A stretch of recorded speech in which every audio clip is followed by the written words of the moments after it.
नमस्कार दोस्तों, आपका स्वागत है अपने चैनल पे सुमित कुमार एजुकेशन प्लेटफॉर्म पे। दोस्तों, आज हम देखने वाले हैं कक्षा 10वीं विषय हिंदी दूसरी इकाई हास्य कविता छापा चौथी इसका स्वाध्याय। तो दोस्तों चलिए शुरू करते हैं। तो दोस्तों, इस हास्य कविता के लेखक हैं ओम प्रकाश आदित्य जी।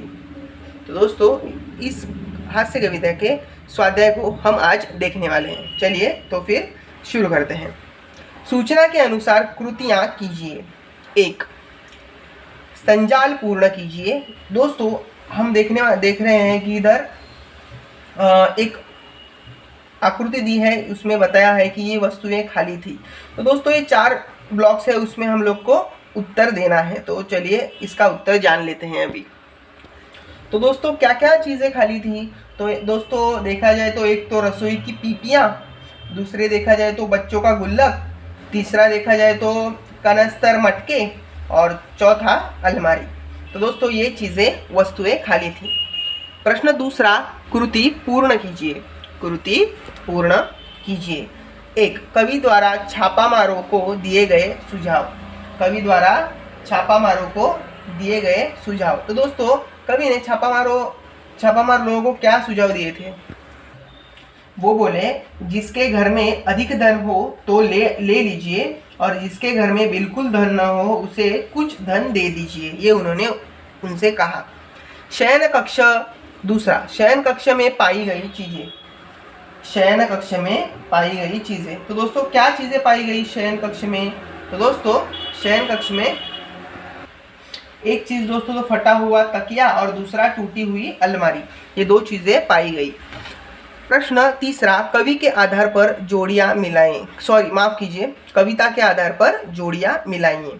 तो दोस्तों, हमें अ और आ ऐसे 2 ब्लॉक्स दिए हैं। इसमें दोस्तों हम लोग को दिख रहा है कि अ में अर्थ सुवर्ण चांदी मुद्रा, और आ में लिख रहा है बालों में चेहरे पर, नई कविता में काव्य कृतियों में। तो दोस्तों, कविता में इनसे मतलब आधार पर जोड़ियां हम लगा सकते हैं। जैसे हम लोग ने कविता पढ़ी तो हमें समझ सकते हैं कि कौन से चीज़ों को कौन सी लाइन बराबर है। तो दोस्तों चलिए देख लेते हैं हम ये भी। अर्थ का उत्तर है इसमें दोस्तों नई कविता में, और सुवर्ण का उत्तर है दोस्तों काव्य कृतियों में, और चांदी का दोस्तों बालों में, और मुद्रा का चेहरे पर। तो दोस्तों, ये है इसके उत्तर। अभी प्रश्न चौथा, प्रवाह तालिका पूर्ण कीजिए। छापा मारने वालों में आया परिवर्तन। छापा मारने वालों में आया परिवर्तन। तो दोस्तों, क्या परिवर्तन आया? तो दोस्तों देखिए, उनका खिला चेहरा मुरझा गया, और दूसरा, हृदय में रौद्र की जगह करुण रस समा गया। मतलब गुस्से से जो भी वो लाल हो रहे थे, अभी वो शांत हो गए, और बोले क्षमा कीजिए गलती के लिए। और चौथा, असफलता पर मन ही मन पछताने लगे। तो दोस्तों, ये 4 चीजें थी, उनमें वो परिवर्तन दिखाई दिया। अभी प्रश्न 5वां, ऐसे प्रश्न बनाइए जिनके उत्तर निम्न शब्द हो। प्रश्न पहला, अरण्य कांड, दूसरा तख्त, तीसरा असफलता, चौथा अनधिकृत। तो दोस्तों चलिए हम लोग अभी ये देखते हैं। तो प्रथम था अरण्यकांड। तो इसका प्रश्न ऐसा होगा, कवि के घर में क्या देखकर छापा मारने वालों का खिला चेहरा उतर गया या मुरझा गया? प्रश्न दूसरा, तक लेखक छापा मारने वालों से अपने घर में क्या डलवाने के लिए कहते हैं? तीसरा प्रश्न, असफलता। कवि के घर छापा मारने वालों को क्या मिला? तो असफलता। प्रश्न चौथा, अनधिकृत मतलब हम लोग को कुछ लोगों को समझ में नहीं आता, इसलिए मैं बोलता हूँ कि अनधिकृत मतलब इलीगल, ऐसे भी बोल सकते हैं हम।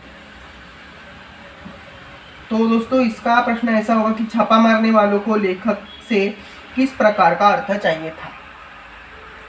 तो दोस्तों चलिए हम अभी आगे बढ़ते हैं। प्रश्न छठा, सोना चांदी अर्थ और मुद्रा। सोना चांदी अर्थ और मुद्रा इन शब्दों के विभिन्न अर्थ बताए हुए हैं कविता में। कविता के आधार पर इनके अर्थ लिखिए। तो दोस्तों देखते हैं हम इनके अर्थ अभी। तो दोस्तों देखिए कविता में तो दोस्तों देखिए प्रथमतः हम लोग देखेंगे सोना। सोना इसका अर्थ क्या होगा?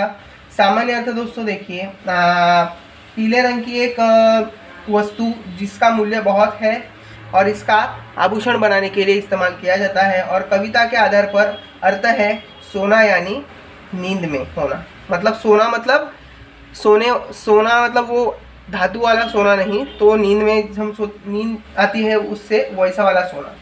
तो दूसरा है चांदी। चांदी तो दोस्तों जैसे मैंने सोने का बताया एक धातु, चमकीला धातु जिसकी कीमत बहुत है और आभूषण बनाने के लिए भी इसको इस्तेमाल करते हैं। और इसका दोस्तों कविता में अर्थ है चांदी, सिर के बालों का चांदी के रंग का सफ़ेद होना, ये इस्तेमाल किया गया है। तो दोस्तों नेक्स्ट हम देखते हैं अर्थ। तो दोस्तों अर्थ का सामान्य हम लोग मीनिंग निकालने जाए, उसका अर्थ निकालने जाए तो अर्थ मतलब पैसा, संपत्ति, रुपया, जो आप प्रॉपर्टी बोल सकते हैं। कवि ने इसका ये अर्थ नहीं निकाला है, कवि ने कविताओं का मतलब ऐसा अर्थ निकाला है। तो दोस्तों आगे जाते हैं मुद्रा। मुद्रा मतलब हम लोग बोल सकते हैं कि सिक्का, रुपया, पैसा बोल सकते हैं, पर कविता के आधार पर एक अर्थ बनाया है कि हाथ, मुख, गर्दन, कोई भी विशेष भावसूचक स्थिति, मुख, चेष्टा, ऐसा बोल सकते हैं। तो दोस्तों देखिए अभी प्रश्न 7वां है, कर जमा करना देश के विकास को गति देना विषय पर अपने विचार लिखिए। तो दोस्तों देखिए कर मतलब हम लोग बोल सकते हैं टैक्स, जो हम अपने सरकार को देते हैं। तो इसकी वजह से क्या होता है कि सरकार यही पैसा गवर्नमेंट, सरकारी अस्पताल, सरकारी स्कूलों, सरकारी जो नई नई योजना है हमारे लिए, जो नई नई योजना है उस पर खर्च करती है। तो इससे क्या होता है, उल्टा हमको ही फायदा मिलता है। पर समाज में दो तरह के लोग हैं जो अपना टैक्स नहीं भरते, अपना जो कर नहीं भरते, और कुछ लोग हैं जो प्रामाणिक स्वरूप से अपना कर जमा करते हैं। पर दोस्तों जो कर जमा नहीं करते ये लोग सामान्य नहीं होते, ये लोग बड़े बिजनेसमैन या कोई ऐसे लोग होते हैं जिनको पता है कि कर कैसे छुपाना है, ये ऐसे लोग होते हैं। तो इनकी वजह से अपने समाज में सरकार को पूरी तरह से कर नहीं मिलता, तो इसकी वजह से भी बहुत कठिनाइयाँ आती है। तो दोस्तों सरकार ने भी बहुत अच्छी तरह से इनके ऊपर रास्ता निकाला है और बहुत अच्छी तरह से कर वसूली कर रही है अभी इसको देखा जाए। तो दोस्तों कर जमा करने की वजह से ज़्यादा कर आने की वजह से देश की सफलता बढ़ सकती है, क्योंकि सरकार बहुत अच्छी तरह से लोगों के हित में योजना ला सकती है, उसकी वजह से अपना ही भला हो सकता है। तो दोस्तों कर जमा करना ये बहुत अच्छी बात है और हम सबको ये करना चाहिए। जब भी हम लोग बड़े होंगे, आप जॉब को लगेंगे, कोई बिजनेस करेंगे, तो अभी कर जमा करना ये हमारी प्रथम रिस्पॉन्सिबिलिटी, प्रथम मूलभूत कर्तव्य है, ऐसा भी हम लोग बोल सकते हैं। तो दोस्तों हमें देश को आगे बढ़ाना होगा, है तो कर जमा करना ये बहुत बड़ी बात है। तो दोस्तों यही मैं मेरे शब्द में कहना चाहता हूँ। तो इसकी वजह से देश के विकास को गति मिलेगी। तो दोस्तों आपका इस बारे में क्या कहना है, मुझे कमेंट्स में ज़रूर लिख के बताइए। तो दोस्तों आपको ये पाठ का स्वाध्याय कैसा लगा मुझे कमेंट्स में ज़रूर लिख के बताइए। आप चैनल पे नए हो तो channel like, share and subscribe करना ना भूलिए और बाजू की बेल आइकॉन भी दबाइए, जिससे आने वाले नए वीडियो आपको प्रथम देखने को मिलेंगे। तो दोस्तों वीडियो पूरा देखने के लिए धन्यवाद। मिलते हैं ऐसे नए पाठ लेके और उनके स्वाध्याय लेके अपने YouTube चैनल पे। तब तक दोस्तों अलविदा, ध्यान रखिए।